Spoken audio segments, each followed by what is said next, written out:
노다지 캐서 드리조를 찾아주셔서 감사드립니다. 오늘 밤 여러분 모두 금은 보화가 와르르 쏟아지는 기분 좋은 길몽 꾸시기 바랍니다. 내일 아침 우리 구독자님들의 일상에도 눈부신 노다지 같은 행운이 넝쿨째 굴러들어오기를 진심으로 기원합니다. 첫 번째 이야기 시작하겠습니다. 소금장수 곽서방의 기막힌 횡재. 평생을 소금지게 하나에 매달려 팔도강산을 떠돈 한 사내가 있었습니다. 집시는 달아 발가락이 삐져나오고 등짝엔 소금에 절은 땀자국이 허옇게 피어올랐지요. 늙어 죽을 때까지 이놈의 소금지게나 지다 끝나려나 신세 한탄이 절로 나오던 어느 날, 깊은 산길에서 만난 한 마리 호랑이가 곽서방의 인생을 송두리째 뒤집어 놓았으니 산짐승이 사람에게 절을 했다는 말 들어보셨습니까? 호랑이 목구멍에 손을 집어넣은 사내가 평생을 떵떵거리고 살았다는 이 기막힌 이야기 지금부터 풀어드리겠습니다. 곽서방의 고단한 떠돌이 3. 때는 영조 임금 시절 충청도 어느 가난한 산골 마을 이야기였습니다. 곽서방이라 불리는 한 사내가 살고 있었으니 나이는 어느덧 50을 훌쩍 넘겨 머리에는 서리가 하얗게 내려앉았고 등은 굽어지게가 몸의 일부처럼 붙어버린 듯 했지요. 곽서방의 직업은 소금장수였습니다. 서해 바닷가 염전에서 소금 한 가마를 사다가 충청도 산골이며 강원도 두메산골이며 경상도 외진 마을까지 등짐으로 지고 다니며 파는 그야말로 발품으로 먹고 사는 신세였습니다. 소금 사려 소금이 왔어요. 목청을 뽑으며 마을 어귀에 들어서면 아낙네들이 보리쌀이며 좁쌀이며 들고 나와 소금 한 돛박과 바꿔가곤 했지요. 어떤 날은 쌀 한 돛박, 어떤 날은 묵은 김치 한 보시기. 그렇게 받아 챙긴 것을 다시 다음 마을 장터에 풀어 동전 몇 잎으로 바꾸는 것이 곽서방의 살림이었습니다. 곽서방은 본래 양반 자제도 아니요. 그렇다고 천출도 아닌 어중간한 상민 집안에서 태어났습니다. 어릴 적 부모를 일찍 여의고 일가 친척 하나 없이 남의 집 머슴살이로 자라다가 20살 무렵부터 소금 지게를 지기 시작했으니 어언 30년이 훌쩍 넘는 세월이었지요. 장가도 들지 못했고 자식도 없었습니다. 가진 것이라곤 달아빠진 집신 2켤레와 어깨가 허옇게 절어버린 무명 적삼 한 벌, 그리고 등에 진 소금 지게가 전부였습니다. 내 신세야, 내 신세야. 이 지긋지긋한 소금 지게를 언제까지 지고 다녀야 하느냐. 밤이면 주막 복로방 한 귀퉁이에 등을 붙이고 누워 천장을 바라보며 한숨을 푹푹 내쉬는 것이 일상이었지요. 주머니 사정이 빠듯한 날에는 주막에도 들지 못하고 산길 어귀 바위 밑에서 마른 짚을 깔고 새우잠을 자는 일도 흔했습니다. 여보게 곽서방, 자네도 이제 그만 고향에 들어앉지 그러나? 그 나이에 산길 떠돌다 호랑이라도 만나면 어쩌려고. 장터에서 만난 늙은 보부상이 혀를 끌끌 차며 한마디 던졌습니다. 고향이라야 무슨 고향이겠소. 부모 산소나 풀이 우거졌을게요. 들어앉으려 해도 들어앉을 방 한 칸이 없으니 어쩌겠소 이거. 곽서방은 쓴웃음을 지으며 막걸리 한 사발을 들이켰습니다. 사발을 든 손등에는 소금에 절어 갈라진 핏줄이 거미줄처럼 얽혀 있었지요. 그날도 곽서방은 강원도 정선 땅에서 소금을 다 팔고 다시 서해 염전을 향해 길을 나섰습니다. 늦가을 바람이 제법 차가웠고 산자락에는 단풍이 붉게 타오르고 있었지요. 지름길로 가자면 험한 산길을 넘어야 했지만 하루라도 일찍 염전에 닿아 다음 장사를 시작하려면 어쩔 수 없는 노릇이었습니다. 호랑이 꼴이라 부르는 그 고개를 넘어야 한단 말이지. 곽서방은 집신 끈을 단단히 매고 지게 멜빵을 추슬렀습니다. 하늘에는 어느새 잿빛 구름이 몰려들고 산까마귀 한 마리가 까악까악 울며 골짜기를 가로질러 날아갔지요. 무언가 심상치 않은 기운이 등골을 스쳐 지나가는 듯 했습니다. 이 호랑이와의 첫 만남. 산길로 접어든 지 1시경쯤 지났을까요? 햇살은 어느덧 서편으로 기울어 산봉우리에 걸리고 골짜기마다 어둑어둑한 그림자가 깔리기 시작했습니다. 곽서방은 가쁜 숨을 몰아쉬며 걸음을 재촉했지요. 허, 이거 큰일이로다. 해가 떨어지기 전에 고개를 넘어야 할 텐데. 소금 지게가 어깨를 짓누르고 굽은 허리에서는 우두둑 소리가 났습니다. 이마에 맺힌 땀방울을 소매로 훔치며 가파른 비탈길을 오르는데 어디선가 짐승의 거친 신음소리가 들려오는 것이었습니다. 크르렁 크르르렁. 곽서방은 그 자리에 우뚝 멈춰 섰습니다. 등골이 쭈뼛 곤두서고 집신을 신은 발이 땅에 얼어붙은 듯 떨어지지 않았지요. 호랑이다. 소리가 들려오는 쪽은 길에서 그리 멀지 않은 큰 바위 뒤편이었습니다. 도망을 치자니 다리가 후들거려 한 발짝도 떼지 못하겠고 그렇다고 그 자리에 가만히 있자니 호랑이가 곧 튀어나올 것만 같았지요. 크르릉 캐액. 그런데 가만히 들어보니 짐승의 울음소리가 어딘가 이상했습니다. 사납게 으르렁대는 소리가 아니라 숨이 막혀 헐떡이는 듯한 무언가 고통스러워하는 신음이었지요. 게다가 이따금 캑캑거리는 기침 소리까지 섞여 나오는 것이었습니다. 이상하다. 호랑이가 어디 아픈 모양인가? 곽서방은 떨리는 다리를 끌고 살금살금 바위 뒤로 다가갔습니다. 지게를 슬그머니 내려놓고 숨을 죽인 채 바위 틈으로 고개를 빼꼼 내밀었지요. 그 순간 곽서방의 두 눈이 휘둥그레졌습니다. 거기에는 어른 송아지만 한 누런 호랑이 한 마리가 앞발을 땅에 짚고 입을 쩍 벌린 채 괴로워하고 있었던 것입니다. 등에는 윤기 흐르는 검은 줄무늬가 선명했고 두 눈에서는 굵은 눈물방울이 뚝뚝 떨어지고 있었지요. 어이쿠. 호랑이 어르신. 곽서방은 저도 모르게 입에서 그런 말이 튀어나왔습니다. 그러자 호랑이가 고개를 번쩍 들어 곽서방을 바라보았는데 그 눈빛이 사납기는커녕 어찌나 애처로워 보이던지요.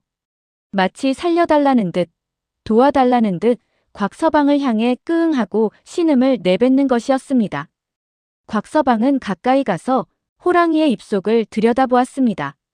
그러자 그제야 호랑이가 왜 그러고 있는지 알 수 있었지요. 호랑이의 목구멍 깊숙한 곳에 사슴의 뼈로 보이는 큼지막한 가시뼈 하나가 떡하니 가로 박혀 있었던 것입니다. 오라, 이놈을 잘못 삼키신 개로구먼. 곽서방은 자신도 모르게 혀를 끌끌 찼습니다. 그런데 가만히 생각해보니 이거 보통 일이 아니었지요. 가시를 빼주려면 호랑이의 입속에 손을 집어넣어야 하는데 만약 호랑이가 무심코 입을 다물어버리기라도 한다면 곽서방의 팔뚝은 그 자리에서 댕강 잘려나갈 것이 뻔한 일이었습니다. 호랑이는 다시 한번 끄응하며 곽서방을 애처롭게 바라보았습니다. 그 눈빛에는 한 점 사나움도 없었지요. 곽서방은 잠시 망설이다가 마침내 결심한 듯 두 손을 모아 합장하고 중얼거렸습니다. 산신령님 호랑이 어르신. 이 늙은 소금장수가 큰 마음 먹고 도와드릴 테니 부디 무사히 끝나게 해주십시오. 호랑이 목에 가시를 빼주다. 곽서방은 집신을 벗어 가지런히 놓고 무명 적삼 소매를 걷어 올렸습니다. 손바닥을 옷자락에 쓱쓱 비벼 땀을 닦은 다음 호랑이 앞에 무릎을 꿇고 앉았지요. 호랑이 어르신, 이놈이 어르신 목에 박힌 가시를 빼드리려 하니 부디 입을 다물지 말아주십시오. 이놈의 팔뚝이 잘려나가면 늙은 호랍이 신세에 동냥조차 못하게 되니 제발 부탁이옵니다. 곽서방의 말을 알아들었는지 호랑이는 천천히 고개를 끄덕이는 신용을 하고는 입을 더 크게 쩍 벌렸습니다. 그러고는 두 눈을 지그시 감는 것이었지요. 마치 맡기겠소 하고 약속이라도 하는 듯한 모습이었습니다. 곽서방은 침을 꿀꺽 삼키고 떨리는 오른손을 호랑이의 입속으로 천천히 집어넣었습니다. 호랑이의 입에서는 비릿한 짐승 냄새가 훅 끼쳐나왔고 입안은 뜨끈뜨끈한 김으로 가득했지요. 송곳니 하나가 곽서방의 팔뚝만큼이나 굵어 보였습니다. 손가락 끝에 단단한 것이 만져졌습니다. 사슴뼈 가시는 호랑이의 목구멍 깊숙한 곳에 비스듬히 박혀 있어서 한 손으로는 도저히 뺄 수가 없었지요.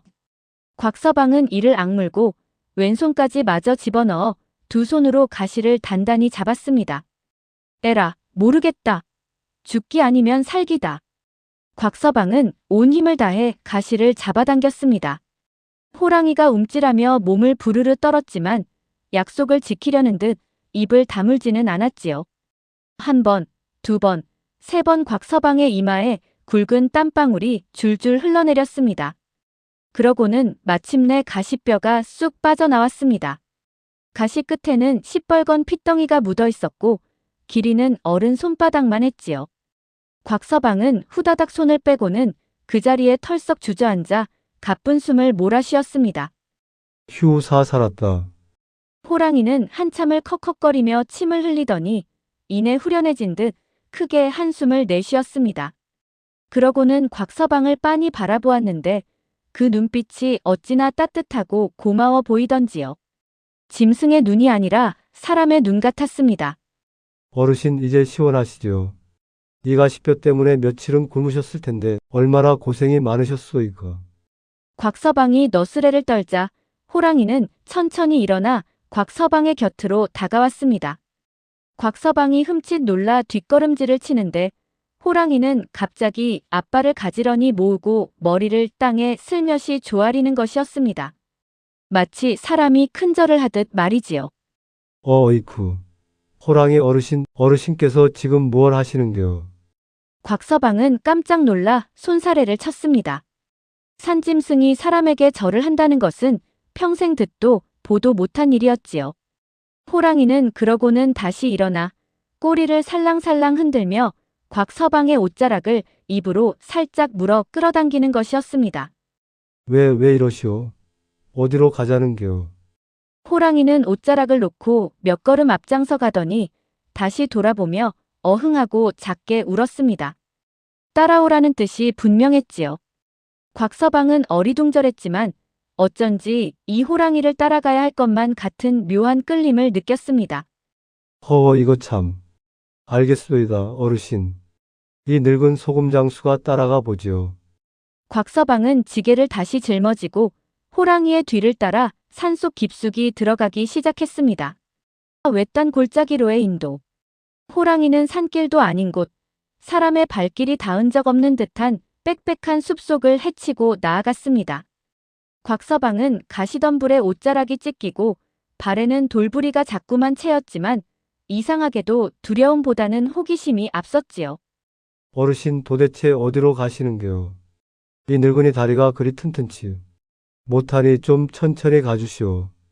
호랑이는 곽서방의 말을 알아들은 듯 걸음을 늦춰주었습니다. 이따금 뒤를 돌아보며 곽서방이 잘 따라오는지 확인하기도 했지요. 그 모습이 어찌나 의젓하고 점잖던지 곽서방은 자기도 모르게 피식 웃음이 나왔습니다. 해가 뉘엿뉘엿 지고 산속에는 어둠이 깔리기 시작했습니다. 산새들이 둥지로 돌아가는 소리가 들려오고 멀리서 부엉이 울음소리가 부엉부엉 메아리쳤지요. 곽서방의 등에는 진땀이 흐르고 다리는 후들거렸지만 호랑이는 멈추지 않았습니다. 그렇게 얼마나 갔을까요? 호랑이는 어느 외진 골짜기 한가운데 있는 큼지막한 노송나무 앞에서 걸음을 뚝 멈추었습니다. 그 노송은 어른 서너 명이 팔을 벌려도 다 앉지 못할 만큼 굵었고 가지가 사방으로 뻗어 작은 동산 같은 그림자를 들이우고 있었지요. 호랑이는 노송나무 뿌리 근처를 앞발로 톡톡 두드리더니 곽서방을 빤히 쳐다보았습니다. 그러고는 다시 한번 흙을 푹푹 파헤치는 신용을 하는 것이었지요. 여기를 파보라는 말씀이시오. 곽서방은 어리둥절한 표정으로 호랑이를 바라보았습니다. 호랑이는 고개를 끄덕이듯 몇 번 위아래로 흔들고는 한 걸음 물러나 그 자리에 점잖게 앉았지요. 곽서방은 지게를 내려놓고 지게작대기로 노송나무 뿌리 근처를 조심스레 파헤치기 시작했습니다. 흙은 의외로 부드러웠고 한자쯤 파 들어가자 작대기 끝에 쨍그랑하고 단단한 무엇인가가 부딪히는 소리가 났습니다. 이게 뭐지? 곽서방은 두 손으로 흙을 마저 걷어내었습니다. 그러자 거뭇거뭇한 옹기 항아리의 둥그런 뚜껑이 모습을 드러내는 것이었지요.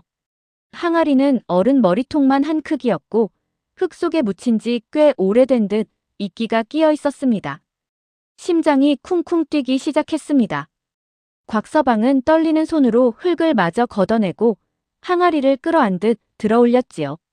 묵직한 무게가 손목으로 전해져 왔습니다. 이놈이 도대체 무엇이 들어있길래 이리 무거운고. 곽서방은 침을 꿀꺽 삼키고 항아리 뚜껑에 손을 얹었습니다. 호랑이는 그 모습을 가만히 지켜보고 있었지요. 산속 어디선가 늦가을 바람이 후우하고 한 줄기 불어와 노송나무 가지를 흔들고 지나갔습니다. 뚜껑이 천천히 열렸습니다. 그리고 그 순간 어둑어둑한 골짜기의 보름달이 구름을 헤치고 얼굴을 내밀어 항아리 속을 환하게 비춰주는 것이었지요. 어이쿠야. 곽서방의 입에서 비명에 가까운 탄성이 터져 나왔습니다. 항아리 안에는 누런 황금 덩어리들이며 은붙이며 옥구슬이며 온갖 고배들이 가득 담겨 있었던 것입니다. 달빛에 반사된 금빛이 어찌나 눈부시던지 곽서방은 두 눈을 질끈 감았다가 다시 떴지요. 이게 꿈이냐 생시냐. 곽서방이 넋을 놓고 항아리만 들여다보고 있는데 호랑이가 다가와 다시 한번 머리를 땅에 조아렸습니다. 그러고는 어흥하고 짧게 한번 울고는 어둠 속으로 유유히 사라져갔지요. 이것이 곽서방이 그 호랑이를 본 마지막 순간이었습니다. 보물 항아리의 발견. 곽서방은 한참을 그 자리에 우두커니 앉아 있었습니다. 호랑이가 사라진 어둠 속을 멍하니 바라보다가 다시 항아리 속의 보물을 들여다보기를 몇 번이나 반복했지요. 내가 미친 개냐 꿈을 꾸는 개냐. 손등을 꼬집어 보아도 아프기만 하고 항아리 속의 황금은 사라지지 않았습니다. 분명한 생시였지요. 곽서방은 떨리는 손으로 황금 덩어리 하나를 꺼내 들어보았습니다. 어른 주먹만 한 금덩어리가 달빛 아래 묵직하게 빛나고 있었지요. 이만하면 우리 마을 논 열맞이기는 사고도 남겠다. 곽서방의 머릿속이 빙빙 돌기 시작했습니다. 평생을 소금지게 하나에 매달려 살아온 그였으니 이런 어마어마한 재물을 본 것은 태어나서 처음이었지요. 한참을 황홀경에 빠져 있다가 곽서방은 문득 정신을 차렸습니다. 가만. 이놈을 어떻게 가져간단 말인가. 곽서방은 자신의 처지를 새삼 둘러보았습니다. 무명 적삼은 다 헤어졌고 지게에는 서해 염전으로 가져가 다시 채울 빈 가만이 2어개가 얹혀 있을 뿐이었지요. 이 큰 항아리를 통째로 짊어지고 가기에는 늙은 어깨가 견뎌낼 수 없을 듯 했습니다. 곽서방은 고심 끝에 이렇게 하기로 했습니다. 빈 가마니 속에 보물을 나누어 담고 그 위에 흙과 마른 나뭇잎을 듬뿍 덮어 위장한 다음 마치 소금 가마니인 것처럼 지게에 얹어지고 가기로 한 것이었지요. 보물 항아리째로 떠매고 다니다가 도적이라도 만나면 그 자리에서 목숨이 위태로울 수 있다는 것을 곽서방은 잘 알고 있었습니다. 산신령님 호랑이 어르신 정말 감사합니다. 이 늙은이가 평생 모은 척덕이 있다면 다 까먹는 한이 있더라도 이 보물만은 잘 간직하겠나이다. 곽서방은 다시 한번 노송나무를 향해 큰 절을 올리고는 보물을 차곡차곡 가마니에 옮겨 담았습니다. 그러고는 빈 항아리는 다시 노송나무 뿌리 밑에 묻고 흙과 낙엽으로 흔적을 감추었지요. 다음 날 새벽 곽서방은 산을 내려와 가까운 장터에 들렀습니다. 그리고 평소 안면이 있는 보부상 노인을 찾아가 황금 한 조각을 슬쩍 보여주며 은밀히 말했지요. 어르신 이놈을 엽전으로 좀 바꿔주시겠어요. 사연은 묻지 말아주시고. 보부상 노인은 황금을 보고 눈이 휘둥그레졌지만 곽서방의 사람됨을 잘 알고 있던 터라 군말 없이 묵직한 엽전 꾸러미와 바꿔주었습니다. 곽서방은 그 엽전으로 우선 새옷 한 벌과 든든한 무명자루 몇 개, 그리고 집신 여러 켤레를 사들였지요. 그러고는 보물을 나누어 담고 일부는 깊은 산속 바위 틈에 따로 숨겨두었습니다. 한꺼번에 다 가지고 다니다가는 큰일 난다. 조금씩. 곽서방은 신중에 신중을 거듭했습니다. 평생을 떠돌아다니며 별별 인간 군상을 다 보아온 그였습니다. 갑자기 부자가 된 사람이 어떻게 망하는지 또 어떻게 시기와 모함을 받는지 곽서방은 누구보다 잘 알고 있었지요. 곽서방은 우선 충청도 자기 고향 마을 가까운 객주집에 자리를 잡고 며칠을 푹 쉬었습니다. 평생 처음으로 따뜻한 아랫목에서 이불을 덮고 단잠을 자보았고 평생 처음으로 고깃국에 흰쌀밥을 말아 배불리 먹어보았지요. 객주집 주모는 이상하다는 듯 곽서방을 흘끔거렸지만 곽서방은 그저 빙긋이 웃기만 할 뿐이었습니다. 이제 됐다. 이제 정말 이 지긋지긋한 소금지게를 내려놓을 때가 됐다. 곽서방의 가슴 속에서는 평생 처음 느껴보는 안도감과 행복감이 잔잔하게 차오르고 있었습니다. 떵떵거리며 산 곽서방. 곽서방은 며칠 후 고향 마을로 돌아갔습니다. 30년 만에 밟아보는 고향 땅이었지요. 마을 어귀의 늙은 느티나무는 그대로였지만 어릴 적 함께 뛰놀던 동무들은 대부분 이미 세상을 떠났거나 늙어 꼬부랑 노인이 되어 있었습니다. 아니, 자네가 그 곽서방이 맞는가? 살아있었구먼. 마을 노인들은 곽서방을 알아보고 깜짝 놀랐습니다. 곽서방은 우선 마을의 가장 가난한 집부터 찾아다니며 쌀 한 가마니씩을 슬그머니 놓아주었지요. 그러고는 부모님 산소를 찾아가 풀을 베고 봉분을 새로 다듬고 정성껏 제사를 올렸습니다. 아버님, 어머님. 못난 자식이 이제야 돌아왔습니다. 평생 소금치게나 치고 다니다가 늙음하게 이런 큰 복을 받았으니 이게 다 두 분께서 음덕을 베푸신 덕인가 합니다. 곽서방은 눈물을 훔치며 큰 절을 올렸지요.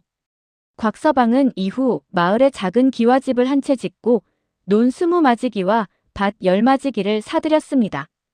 일꾼을 두어 농사를 짓게 하고 자신은 마을 사랑방에 앉아 예시야기를 나누며 노년을 보냈지요.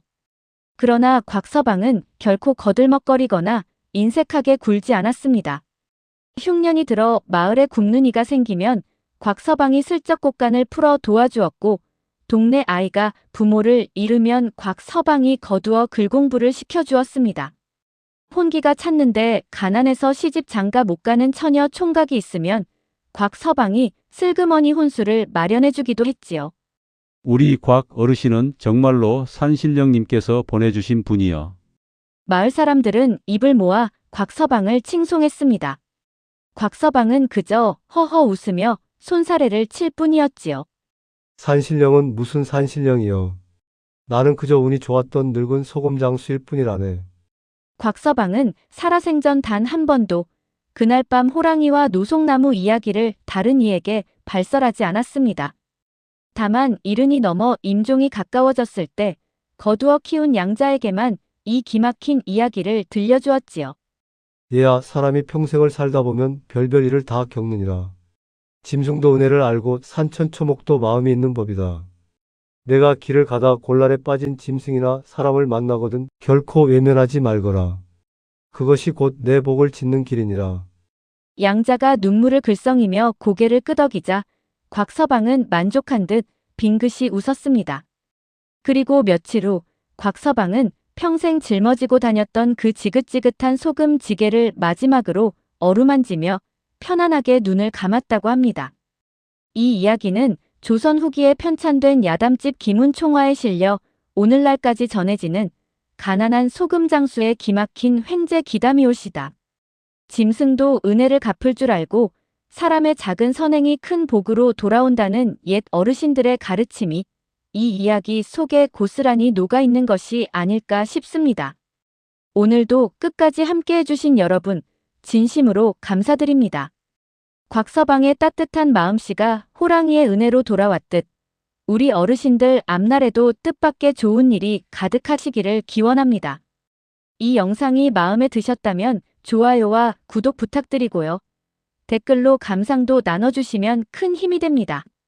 다음 시간에는 더욱 흥미진진한 횡재기담으로 찾아뵙겠습니다. 두 번째 이야기 시작하겠습니다. 깨진 항아리와 쏟아지는 엽전. 아픈 노모를 모시며 연명하던 효자 총각이 산신령이 시험 삼아 내린 구멍난 낡은 항아리를 정성껏 닦자 매일 아침 엽전이 쏟아져 나와 마을 제일 가는 만석군이 되었다는 사연. 길가에 버려진 이 빠진 사기 그릇이나 금이 간 항아리를 보신 적 있으십니까? 10중 8구 발길로 툭 차버리거나 거들떠보지도 않으셨을 겁니다. 그 볼품없이 구멍난 낡은 항아리가 매일 아침 황금빛 엽전을 쏟아내는 화수분이라면 어떠시겠습니까? 오늘은 지극한 효심과 맑은 심성으로 하늘을 감동시켜 다 깨진 항아리로 마을 제일의 만석군이 된 어느 효자 총각의 기막힌 횡재 이야기를 들려드릴까 합니다. 귀를 쫑긋 세우시고 쏟아지는 역전 소리에 함께 취해 보시지요. 노모의 기침 소리와 지극한 효자 총각.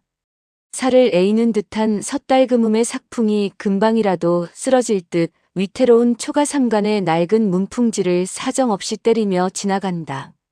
구멍난 창호지 틈새로 황소바람이 들이치고 방 안의 온기라고는 싸늘하게 식어가는 아랫목에 희미한 온돌 기운이 전부인 처절한 가난의 밤. 매캐한 군불 연기가 피어오르는 부뚜막 앞에서는 낡고해진 무명 바지저고리를 입은 총각이 언손을 호호 불어가며 정성스레 약탕기를 다리고 있다. 방 안에서는 쿨럭쿨럭 가슴 밑바닥에서부터 끓어오르는 듯한 노모의 기침 소리가 끊어질 듯 이어지며 적막한 밤 공기를 가른다. 기침 끝에 섞여 나오는 깊은 한숨 소리는 밖에서 약을 다리는 아들의 심장을 억장이 무너지듯 후벼 판다. 아이고 콜록콜록. 이 몹쓸병이 사람을 잡아먹지도 못하고 그저 질기게 목숨만 붙어 있어서 우리 불쌍한 아들 진액을 다 말리는구나. 차라리 내가 오늘 밤에라도 조용히 눈을 감아야 저 어린 것이 이 지독한 고생길에서 벗어날 터인데 하늘도 무심하시지 어찌하여 내 목숨은 이리도 모질게 붙여두셨단 말인가. 바싹 마른 장작비탈처럼 야윈 노모의 탄식에 문 밖에서 조심스레 약탕기를 부채질하던 총각의 손길이 잠시 허공에 멎는다. 얼음물에 부르트고 산나무 가시에 찔려 성한 곳 하나 없는 총각의 거친 손등 위로 참았던 굵은 눈물방울이 툭툭 떨어져 내린다. 아들은 애써 새어나오려는 울음을 삼키며 입술을 꽉 깨문다. 어머니, 제발 그런 가당치도 않은 섭섭한 말씀일랑 거두어 주셔요. 제 뼈를 깎고 살을 발라내어 어머니 병환만 낫게 해드릴 수 있다면 이 자식은 1000번 만번이라도 웃으며 그리할 것입니다. 제가 살아가는 단 하나의 이유가 바로 어머니이신데 어찌 그리 모진 말씀을 하십니까? 총각은 옷소매로 벅벅 눈물을 훔쳐내고는 정성껏 달인 검은 탕약을 사발에 조심스레 따라 받쳐들고 방으로 들어선다. 어머니 곧불 약 다 다렸습니다. 약 기운이 식기 전에 어서 한 모금 드시고 차가운 속 좀 데우셔요. 아이고 이 녀석아. 이 귀하고 비싼 약재를 대체 또 어디서 구했단 말이냐. 내가 이 엄동설 안에 눈 덮인 산을 몇 개를 넘고 넘어 뗄나무를 팔아 푼푼이 모은 피 같은 돈일 텐데 내 늙은 목구멍으로 이 쓴 약이 어찌 넘어가겠느냐. 나는 안 먹을 테니 읍내 장터에 도로 내다 팔아 네 줄인 배나 채우거라. 무슨 섭섭한 말씀을 그리 하셔요. 어제 장터에 갔더니 마침 큰 대감마님 댁에서 잔치가 있어 제 땔감이 아주 비싼 값에 잘 팔렸습니다. 그 돈으로 위원 어르신께 사정사정하여 제일 용한 약재로만 지어온 것이니 걱정 마시고 어서 드셔요. 어머니께서 기운을 차리셔야 저도 신이 나서 나무를 하러 가지 않겠습니까? 총각은 행여나 약이 식을세라 입으로 호호 불어가며 어머니의 메마르고 갈라진 입술 틈으로 조심스레 약을 흘려 넣어준다. 쓰디 쓴 탕약을 힘겹게 삼키며 연신 미안함에 눈물을 짓는 어머니의 주름진 얼굴을 보며 총각은 내일은 더 깊고 험한 첩첩산중으로 들어가 벼랑 끝에 핀 상황버섯이라도 기필코 따와야겠다고 두 주먹을 불끈 쥐며 굳게 다짐한다. 비록 가난하여 하루 한 끼 보리죽으로 연명할지언정 어머니를 향한 총각의 지극한 효심은 온 고을 사람들이 다 알고 혀를 내두를 정도로 깊고 맑았다. 그러나 병만은 무정하게도 어머니의 기력을 하루가 다르게 매섭게 갉아먹고 있었고 땔감을 팔아버는 총각의 알량한 품산만으로는 값비싼 탕약 값을 대기에 턱없이 부족하기만 했다. 다음 날 새벽 여명이 밝아오기도 전 칠흑 같은 어둠 속에서 총각은 집신을 단단히 동여매고 낡은 지게를 짊어진 채 얼어붙은 험한 산길을 오르기 시작한다. 쓰러진 노인을 구하고 자신의 알량한 주먹밥을 내어주다. 어느덧 해는 중천을 넘어 서산 마루턱으로 뉘엿뉘엿 기울어가고 매서운 산바람은 총각의 얇은 적삼을 뚫고 뼈마디까지 얼어붙게 만들었다. 온종일 눈 덮인 가파른 산등성이를 수없이 오르내리며 깎아지른 절벽과 험한 골짜기를 이잡듯 뒤졌지만 어머니의 병환에 쓸만한 약초는커녕 당장 내다 팔 뗄나무조차 제대로 구하지 못했다. 텅 빈 지게만큼이나 총각의 어깨는 천근만근 무겁게 축 늘어져 있었다. 뱃속에서는 어제 저녁부터 굶은 탓에 꼬르륵거리는 소리가 천둥처럼 요란하게 울려대고 얼어붙은 집신을 신은 두 다리는 납덩이를 매단 듯 한 걸음 내딛기조차 버거웠다. 이대로 가다가는 내가 먼저 산짐승밥이 되거나 얼어 죽겠구나. 잠시 바람을 피할 곳에서 다리도 쉬고 욕이나 좀 해야겠다. 총각은 커다란 소나무 밑 바위턱에 기대어 앉아 언손을 호호 불며 품속 깊은 곳에서 수건에 싼 주먹밥 한 덩이를 꺼내 들었다. 어젯밤 어머니 몰래 남겨두었던 보리겨가 절반 이상 섞인 거칠고 시커먼 주먹밥이었다. 차가운 산바람에 돌덩이처럼 단단하게 얼어붙어 있었지만 지금 총각의 눈에는 세상 그 어떤 진수성찬보다 귀하고 달콤한 만찬으로 보였다. 침을 꼴깍 삼키며 막 언 주먹밥에 모서리를 한 입 베어 물려던 찰나였다. 아이고 니 없소.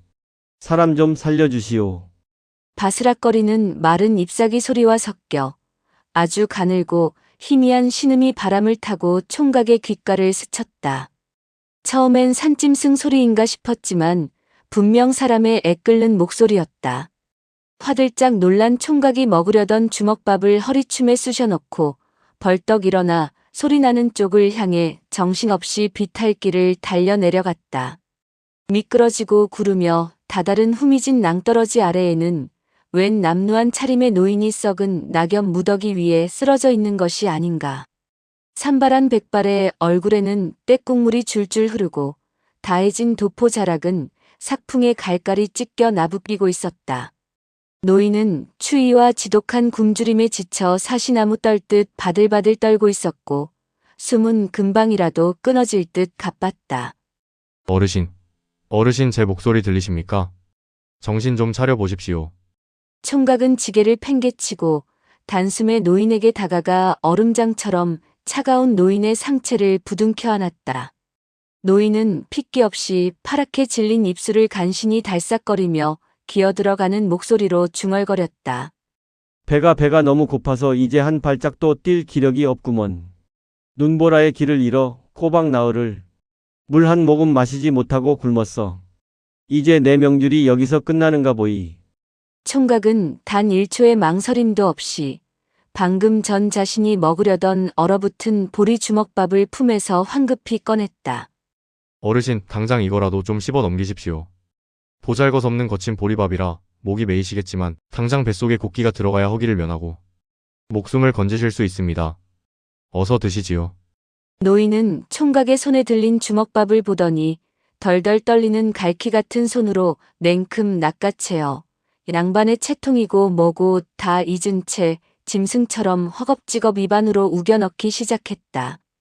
목이 막혀 캑캑거리는 노인을 보자 총각은 필사적으로 산비탈을 내달려 꽁꽁 얼어붙은 계곡물을 돌멩이로 깨부수고 차가운 물을 두 손에 가득 담아 날라 노인의 입술에 축여주었다. 내 백가죽이야 한 끼 두 끼 더 골아서 등에 들러붙으면 그만이지만 이 늙고 가엾은 어르신은 당장 이 곡기를 넘기지 못하면 오늘 밤을 넘기지 못하고 숨을 거두실 게 뻔하지 않은가. 병석에 누워 계신 우리 어머니 생각이 나서 도저히 내 배를 채우겠다고 모른 척 지나칠 수가 없구나. 주먹밥 한 덩이를 깨 눈 감추듯 모조리 삼켜버린 노인은 그제야 살 것 같다는 듯 깊고 긴 한숨을 내쉬면 총각을 찬찬히 위아래로 훑어보았다. 그런데 방금 전까지 다 죽어가던 초라한거리네 눈빛이라고는 도저히 믿기지 않을 만큼 노인의 두 눈은 밤하늘의 북극성처럼 형형하고 매섭게 빛나고 있었다. 젊은이 덕분에 죽다 살아났네 그려. 헌데 자네 행색을 보아하니 자네도 사흘 낮밤은 굶은 듯 뺨이 푹 패였는데 그 하나 남은 귀한 생명줄 같은 식량을 이 이름 모를 늙은이에게 선뜻 내어주다니 참으로 맑고 기특한 심성을 가졌군 그래. 아닙니다, 어르신. 사람된 도리로서 마땅히 공경에 처한 이를 도와야 할 일을 했을 뿐입니다. 거친 음식이나마 드시고 기운을 차리셨으니 참으로 다행입니다. 노인이 남기고 간 보잘것없는 구멍난 항아리와 이웃들의 조롱. 노인은 총각의 부축을 받아 옆에 놓인 마른 나뭇가지를 지팡이 삼아 짚고 비틀거리며 자리에서 일어났다. 그러더니 벼랑간 허리춤을 뒤적여 시커먼 보따리 속에서 무언가를 주섬주섬 꺼내어 총각의 눈앞에 불쑥 내밀었다. 내 비록 가진 것 없는 떠돌이 늙은이지만 하나뿐인 내 목숨을 구해준 생명의 은인에게 어찌 입 닫고 모른 척할 수 있겠는가. 가진 재물이라곤 이 낡아빠진 흙강아리 하나뿐이네만 비록 볼품은 없어도 자네가 가져가서 요긴하게 쓰게나. 거절하지 말고 내 성인이 어서 받게. 총각이 노인의 쭈글쭈글한 손에서 엉겁결에 받아든 것은 어른 주먹 2개를 엉성하게 합쳐놓은 것만한 크기의 시커먼 항아리였다. 그런데 가만히 항아리의 몰골을 살펴보니 기가 막혀 헛웃음이 나올 지경이었다. 겉면에는 진흙과 정체 모를 짐승의 오물이 덕지덕지 묻어 코를 찌르는 악취가 진동했고 군데군데 이가 빠져 날카롭게 깨져 있었다. 게다가 무엇보다 치명적인 것은 항아리 밑바닥 한가운데에 어른 엄지손가락만 한 구멍이 뻥 뚫려 있어 맹물 한 방울조차 제대로 담을 수 없는 완벽한 쓰레기 고철 덩어리였다.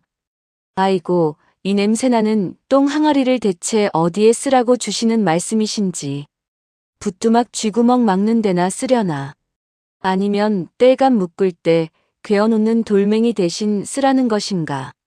총각은 내심 황당하고 어이가 없었지만 필시 정신이 오락가락하는 노인의 유일한 전 재산일 터인데 그 귀한 성의를 차마 무시하고 버릴 수가 없어 연신굽신거리며 고개를 숙였다. 고맙습니다, 어르신. 볼품없다니요, 당치 않습니다. 주신 은혜를 잊지 않고 집으로 가져가 소중히 간직하며 잘 쓰겠습니다. 허허, 그래. 아무쪼록 정성껏 잘 닦아서 쓰게나. 잊지 말게, 겉모습에 속지 말고 아주 정성껏 닦아야 하네. 정성껏 말이야. 노인은 의미심장하고 알 수 없는 미소를 빙그레 남기고는 뒤도 돌아보지 않고 횡하니 찬바람을 일으키며 순식간에 눈 덮인 산등성이 너머로 사라져버렸다. 총각은 땔감 하나 구하지 못한 텅 빈 빈지게에 그 흉측하고 냄새나는 구멍난 항아리만을 덩그러니 얹은 채 터덜터덜 무거운 발걸음을 이끌고 마을로 내려왔다. 동네 어기 큰 당산나무 밑 평상에 삼삼오오 모여 담배를 피우며 노닥거리던 마을 사람들이 산에서 내려오는 총각의 지게 꼬라지를 보고는 손가락질을 하며 배를 잡고 박장대소를 터뜨리기 시작했다. 아니 저기 보게. 돌석이 아비가 아닌가. 이 엄동설 안에 온종일 산을 헤매더니 나무는 한 단도 안 해오고 웬 더러운 쓰레기 똥 단지를 치고 오나. 띠깡 거름통으로 쓰기에도 냄새가 고약하고 밑구멍이 저리 횡하니 뚫려 빠졌는데 개밥이나 한 줌 담겠는가. 껄껄껄. 쯧쯧쯧 불쌍한 것. 그토록 가난에 찌들어 병든 호러머니 뒷바라지 하느라 고생하더니만 기어이 굶주림에 미쳐버려 단단히 식성한 괴로군. 길바닥에 굴러다니는 깨진 똥 항아리를 무슨 황금 보물단지 모시듯 지게에 고이 모시고 오다니 참으로 가관이로세. 총각은 사람들의 비수 같은 조롱에 얼굴이 불덩이처럼 화끈거리고 쥐구멍에라도 숨고 싶었지만 아무런 대꾸도 하지 않고 입을 꾹 다문 채 묵묵히 집을 향해 발걸음을 재촉했다. 비록 세상 천지 쓸모없는 쓰레기 물건이라 할지라도 다 죽어가던 생명의 은인에게 자신의 알량한 밥 한 끼를 내어주고 받은 노인의 귀한 마음씨가 담긴 선물이 아닌가. 등 뒤로 쏟아지는 사람들의 조롱 섞인 멸시가 귓가를 어지럽게 맴돌았지만 총각은 집에 도착하자마자 그 더러운 항아리를 부뚜막 한켠에 소중히 조심스레 내려놓았다. 어머니 소자 다녀왔습니다. 오늘은 날이 굳어 뗄나무를 구하지 못했습니다. 죄송합니다. 오냐 우리 아들 무사히 왔으니 그곳으로 족하다. 헌데 오늘은 어찌 지게가 텅 비었는데 부뚜막에 얹어놓은 저 시커멓고 냄새나는 물건은 대체 무엇이냐? 저것은 산 깊은 곳에서 눈보라의 길을 잃고 굶어 쓰러진 노인 어르신을 도와드렸더니 제게 고맙다며 전 재산이라며 주신 귀한 선물입니다. 내일 날이 밝으면 우물물에 깨끗이 박박 씻어서 아궁이 불 뗄 때 쓰는 부직갱이 꽂이나 된장 뚝배기 받침으로라도 요긴하게 써볼까 합니다. 하밤 새워 더러운 항아리를 정성껏 닦는 총각의 우직한 심성. 그날 밤 어머니가 힘겨운 기침을 멈추고 얕은 잠에 빠져든 것을 확인한 총각은 가만히 방문을 열고 차가운 부엌으로 나왔다. 달빛 한 줌 제대로 들어오지 않는 캄캄하고 썰렁한 부엌에서 그는 웅크려 앉아 붓두막 위에 놓인 구멍난 항아리를 물끄러미 바라보았다. 코를 찌르는 역겨운 냄새가 진동했지만 낮에 만난 그 백발 노인의 형형하던 눈빛과 마지막 당부의 말이 총각의 귓가에서 좀처럼 떠나지 않았다. 이름 모를 어르신께서 분명 내게 신신당부하셨지. 아무리 볼품없어 보여도 겉모습에 속지 말고 아주 정성껏 닦아서 쓰라고 말이야. 비록 이가 빠지고 밑바닥이 휑하게 뚫려버린 쓰레기 항아리라 할지라도 내게 주신 그 따뜻한 마음씨와 정성이 담긴 물건이니 이대로 방치할 순 없지. 밤새워 박박 문질러서라도 깨끗하게 본래의 모습이 남아 찾아 놓아야 사람된 도리일 것이다. 총각은 살얼음이 낀 마당에 차가운 우물물을 한가득 길어다 대야에 붓고 거친 집세미에 아궁이에 하얀 재를 듬뿍 묻혀 항아리를 힘껏 닦기 시작했다. 수십 년은 묵은 듯한 짐승의 배설물과 찌든 진흙대는 좀처럼 쉽게 지워지지 않았다.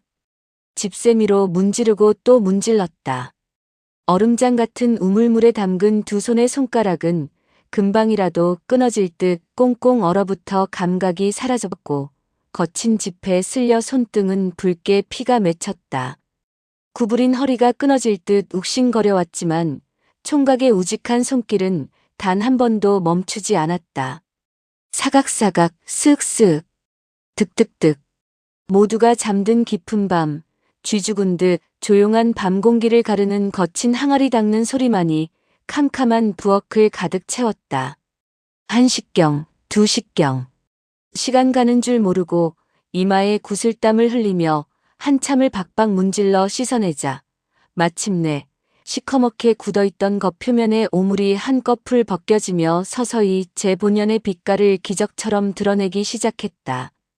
아니 이것은 어둠 속에서 우물물에 씻겨진 항아리를 비추던 총각의 두 눈이 휘둥그레졌다. 그것은 마을에서 흔히 굽는 투박하고 붉은 평범한 옹기가 아니었다. 은은하고 맑은 비색, 즉 깊은 바다를 머금은 듯한 푸른빛이 영롱하게 감도는 궁궐에서나 쓸 법한 눈부시게 진귀한 청자의 파편이었다. 비록 바닥은 엄지손가락만 하게 무참히 뚫려 있었고 테두리는 이가 빠져 있었지만 그 매끄러운 표면에 정교하게 새겨진 상서로운 구름과 날개를 펴고 비상하는 항무늬가 희미한 달빛을 받아 마치 살아 움직이는 것처럼 신비롭게 반짝이고 있었다. 세상에나 아니 어찌 이리 흉측한 우물 속에 이토록 영롱하고 고운 빛깔을 품은 귀한 보물이 숨겨져 있었단 말인가. 비록 깨지고 구멍이 나 물 한 방울 담을 수 없는 처지가 되었지만 이 아름다운 자태를 곁에 두고 바라보기만 해도 마음속 시름이 씻겨 내려가고 맑아지는 듯하구나.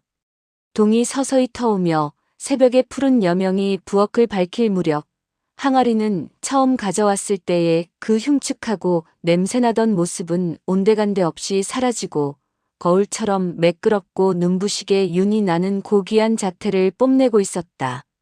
총각은 꼬박 밤을 새우며 뼈 빠지게 노동을 했음에도 전혀 피곤함을 느끼지 못했다. 정성스레 깨끗한 무명수건으로 항아리에 남은 물기를 조심조심 닦아낸 그는 이토록 고운 항아리를 차마 먼지 날리는 붓두막에 둘 수 없어 방 안으로 조심스레 들고 들어갔다. 그리고는 어머니가 주무시는 머리맡 쪽 낡은 책자 몇 권이 얹혀있는 작은 실ong 위에 가장 좋은 자리를 잡아 소중하게 올려두었다.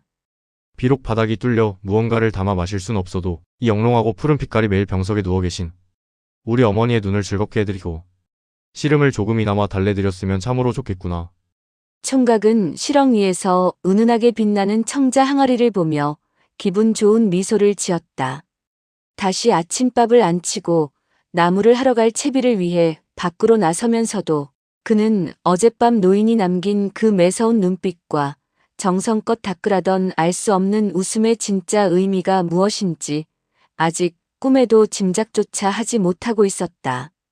그저 깨끗해진 항아리가 주는 작은 위안에 감사할 따름이었다. 구멍난 항아리에서 찰그랑 쏟아지는 엽전 무더기. 찰그랑 체르릉 툭 투두두.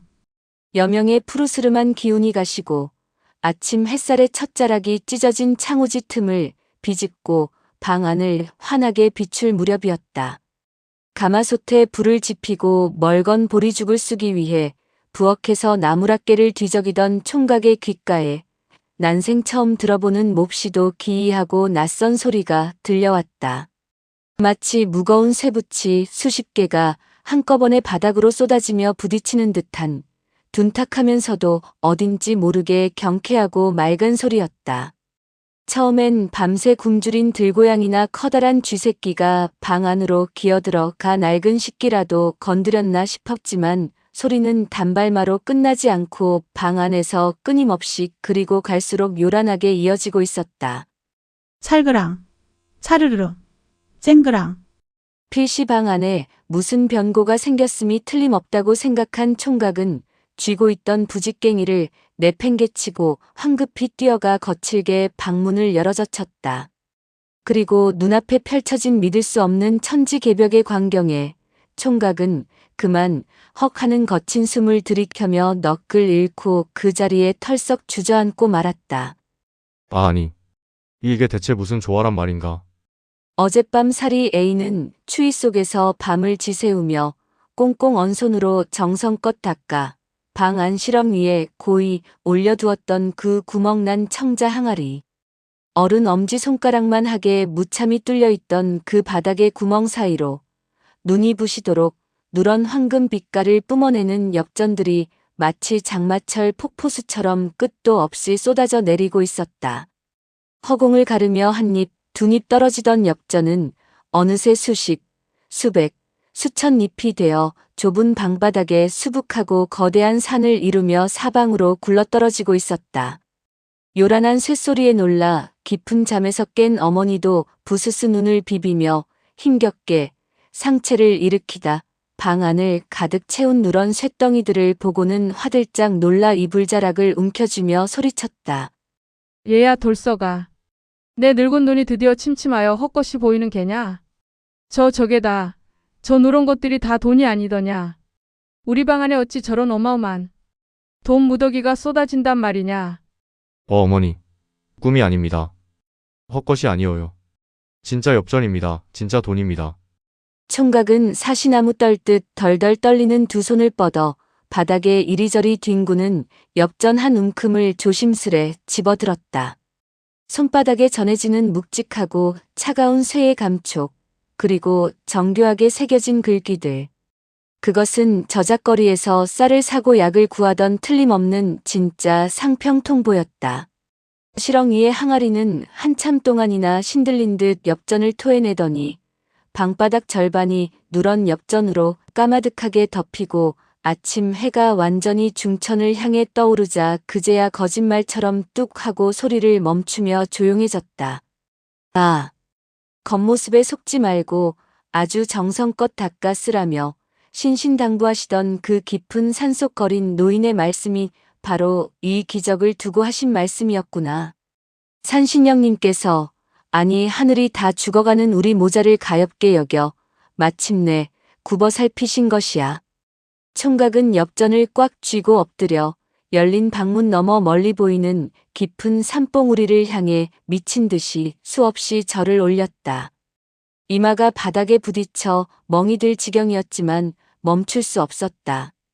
총각의 두 눈에서는 뜨거운 눈물이 봇물 터지듯 비 오듯 쏟아져 내렸다.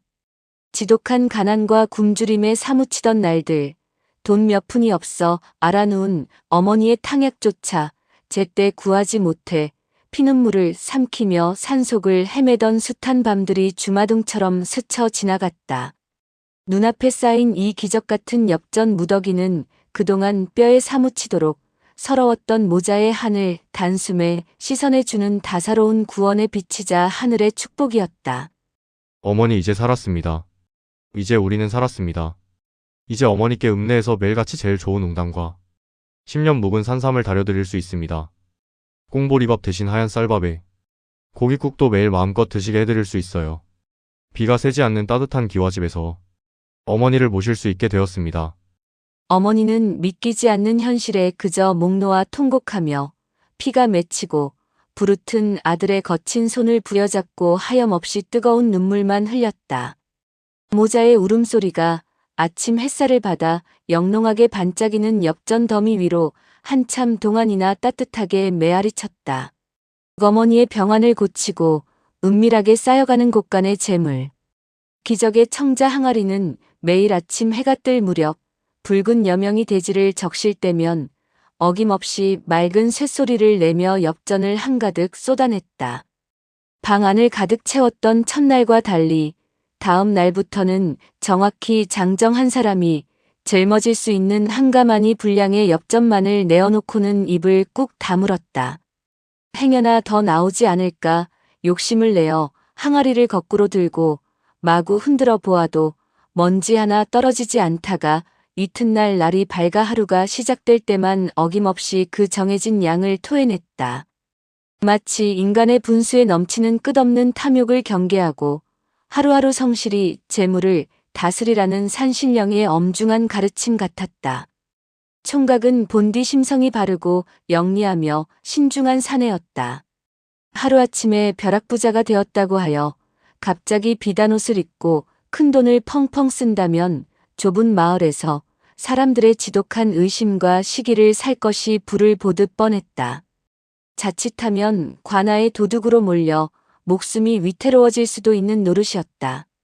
그는 매일 아침 쏟아지는 엽전을 자루에 담아 안방 바닥 밑을 깊게 파서 몰래 만든 거대한 흙 구덩이 속에 은밀히 숨겨두었다.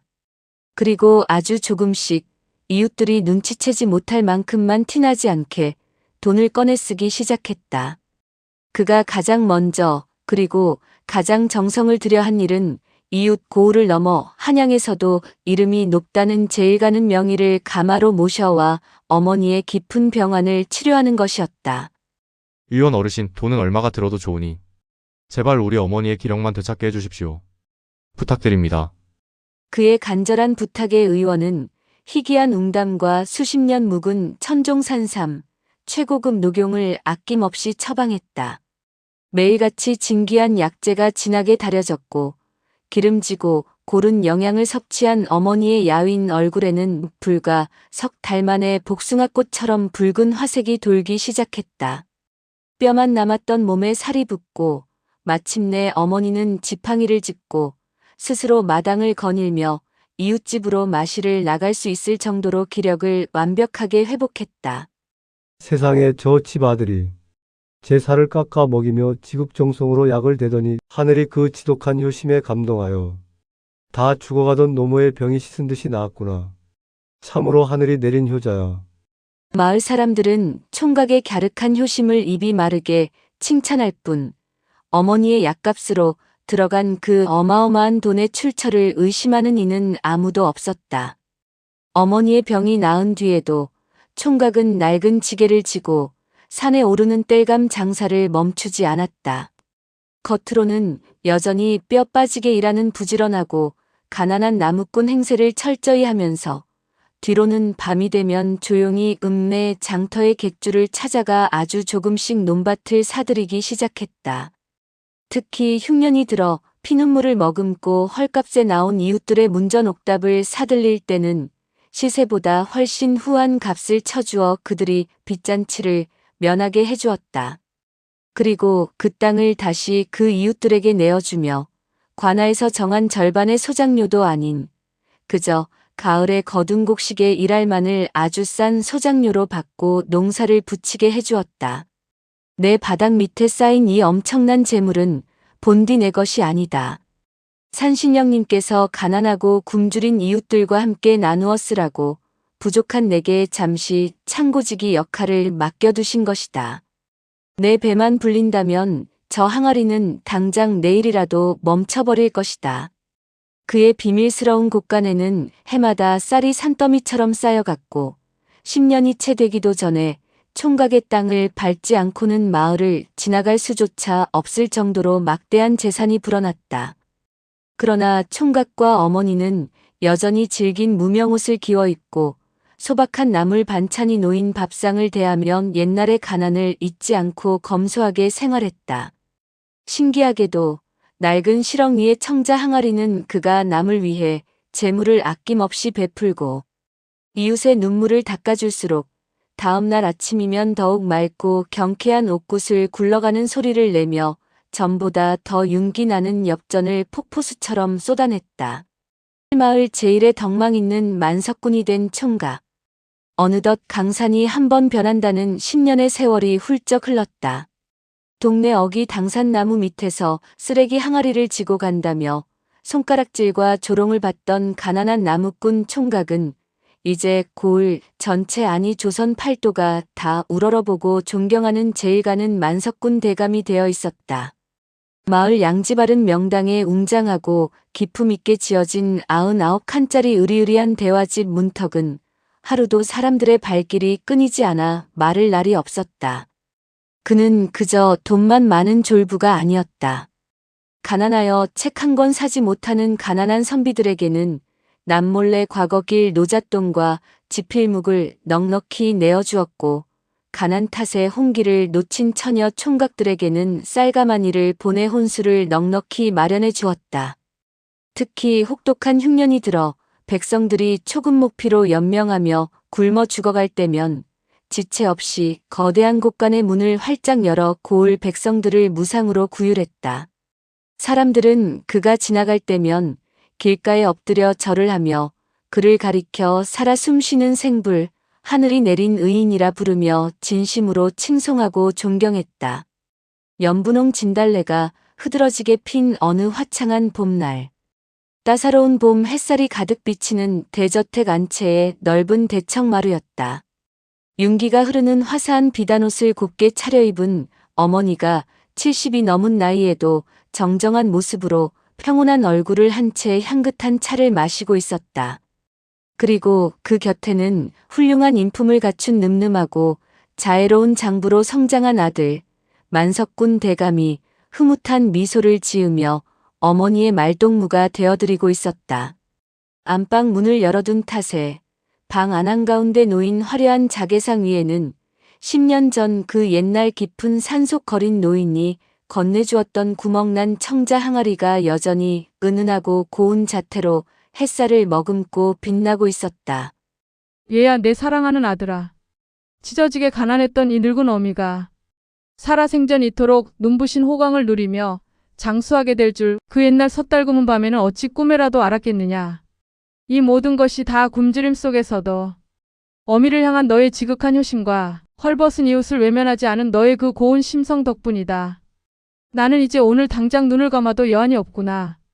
어머니, 무슨 그런 섭섭한 말씀을 하십니까? 다 저기 놓인 신령스러운 낡은 항아리 덕분이지요. 아니, 가만히 돌이켜보면 그날 눈보라치는 산속에서 다 죽어가던 어르신을 외면하지 않고 제 밥을 내어주라 가르치신 평소 어머니의 어질고 바른 가르침 덕분입니다. 어찌 제 공이라 하겠습니까? 모자가 다정하게 웃음을 나누며 차를 한 모금 넘기던 바로 그때였다. 10년 동안 매일 아침 단 하루도 거르지 않고 한가마니의 엽전을 쏟아내며 고을을 살찌웠던 그 옥빛 청자 항아리에서 갑자기 쩍 하는 날카롭고 맑은 파여름이 들려왔다. 놀란 모자가 일제히 방 안을 바라보는 사이 항아리의 표면에 거미줄처럼 미세한 금이 쫙 가기 시작하더니 이내 파사삭하는 경쾌한 소리와 함께 순식간에 눈부신 황금빛 모래알처럼 바스라져 허공으로 흩날리기 시작했다. 그리고는 춘풍을 타고 밖으로 날아가 한 줌의 흔적조차 남기지 않고 완전히 사라져버리고 말았다. 아, 천지신명께서 내리신 항아리의 소임이 하늘의 뜻이 이제 닿은 모양이구나.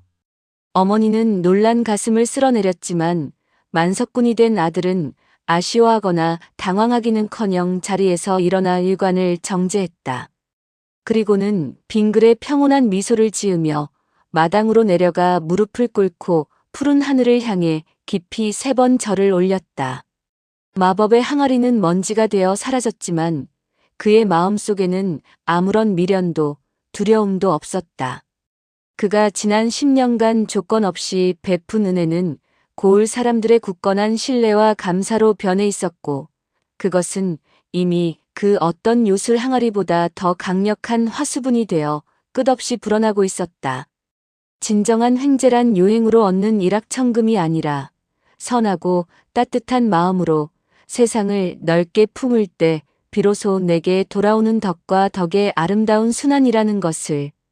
밑바닥이 뚫린 구멍난 항아리는 자신의 몸을 스스로 부수어 모래가 되면서 마지막으로 세상에 그 위대한 진리를 조용히 웅변하고 있었다.